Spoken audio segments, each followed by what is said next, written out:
Je suis née au Zaïre et grâce au travail de mon père, on a beaucoup voyagé. Donc je me sens pas plus belge ou plus rwandaise que ça. Je sais juste que j'ai des origines européennes et des origines africaines. Et j'ai eu une éducation africaine via ma mère. Je me sens juste attachée à l'Afrique. Je n'ai pas de préférence. Je ne peux pas dire je me sens totalement rwandaise. Je n'ai pas grandi au Rwanda, donc ça serait mentir. Mais je me sens vraiment africaine par l'éducation que ma mère m'a donnée. Je suis arrivée ici en Belgique à cause du génocide. Enfin, j'étais au Burundi quand ça s'était passé, mais voilà, il fallait quand même partir, fuir, on va dire, plutôt. Avec le génocide, j'ai été assez marquée par rapport à ce que les gens vivaient. Je me suis rendu compte de la chance que j'ai eue,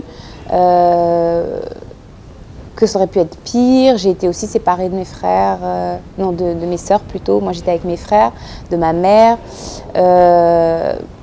Rien que ça m'avait quand même fait assez mal. Et je me dis qu'à côté de ce que d'autres personnes ont vécu, ben, c'est rien du tout. C'est vraiment petit. Et moi j'ai eu de la chance de tous les retrouver et vivants. Et je me suis toujours dit que je retournerais au Rwanda, mais pas sans rien, pas les mains vides. Et j'ai commencé par faire des choses pour les femmes, parce que je trouve que les femmes en Afrique, elles souffrent énormément, pas qu'au Rwanda, mais dans toute l'Afrique. Et j'ai fait quelque chose pour elles, mais je ne suis toujours pas retournée au Rwanda. Ce n'est pas parce que je suis rwandaise que je fais que pour le Rwanda. Donc, tant que c'est pour l'Afrique, eh ben, je le ferai avec grand plaisir.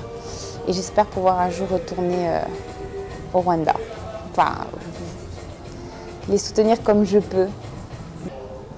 Si elles sont d'ailleurs, d'Afrique du Sud, tant que je peux les aider, ben, je continuerai à les aider.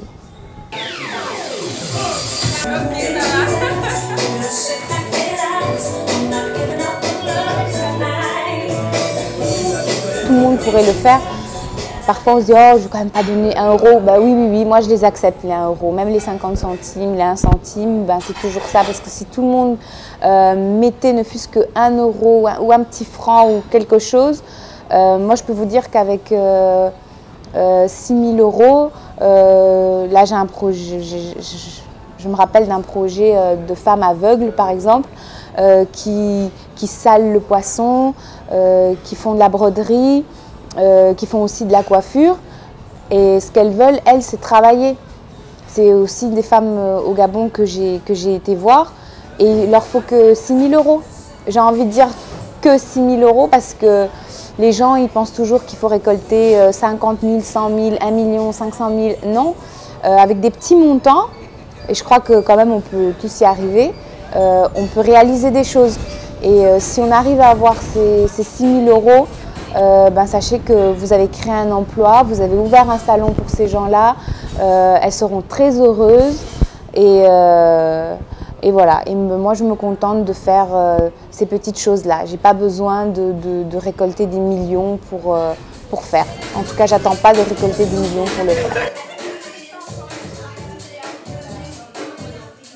Il est important de souligner l'aide importante que l'international français Daniel Cousin nous apporte. Donc, comme je le disais, il est originaire du Gabon. Il a été privilégié dans sa vie de footballeur et pour lui, c'est vraiment quelque chose de fondamental que d'aider le peuple gabonais, d'aider les personnes qui sont là-bas et qui, elles, n'ont pas eu le privilège que lui a connu. Donc il nous soutient financièrement de sa personne, il est toujours aux côtés de son épouse Tatiana Raoué. Et donc nous te remercions, Daniel Cousin, de nous soutenir, de continuer à apporter ton soutien à tous tes frères et sœurs partout en Afrique. Merci encore. Si vous souhaitez nous aider, n'hésitez pas à nous contacter car nous avons besoin de bénévoles, de dons, de matériel Donc envoyez-nous un email, la sunshinerevelation@yahoo.com et restons en contact. En tout cas, je vous remercie d'avance de tout le soutien que vous nous témoignez et que vous nous témoignerez.